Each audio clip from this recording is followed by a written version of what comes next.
আসসালামু আলাইকুম রহমতুল্লাহ। বিসমিল্লাহির রহমানির রহিম। এই তো সকাল সকাল থেকে উঠে পড়লাম। উঠে তখন রাস্তায় তেমন কেউ ছিল না। আমার হাজব্যান্ড আর ছেলে ফজরের নামাজ পড়তেছে। ও নামাজ পড়ে মক্তবে চলে গেল। তারপর আমি রান্নাঘরে আসলাম।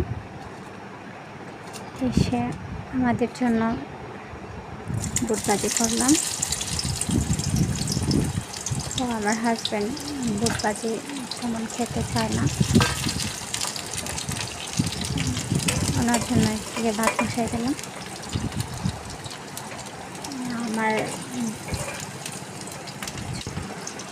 আমার চানা ভাজাটা হচ্ছে এদিকে।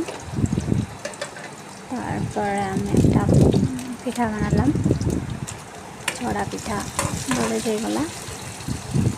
আমি যে হামিটা সেটা আগে থেকেই করে রাখছি। তো সে পিঠাটা বানালাম। তারপর আমরা পিঠা আর ছানা ভাজাটা নাস্তা করলাম সকালে। এই যে পিঠাটা বানাইছি, পিঠাটা আমরা মুরগির মাংস রান্না করছিলাম আগের দিন, এই মাংস দিয়েই খেলাম।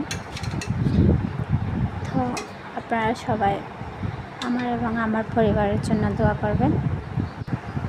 আপনারা সবাই আমার এবং আমার পরিবারের জন্য দোয়া করবেন। আসসালামু আলাইকুম রহমতুল্লাহ।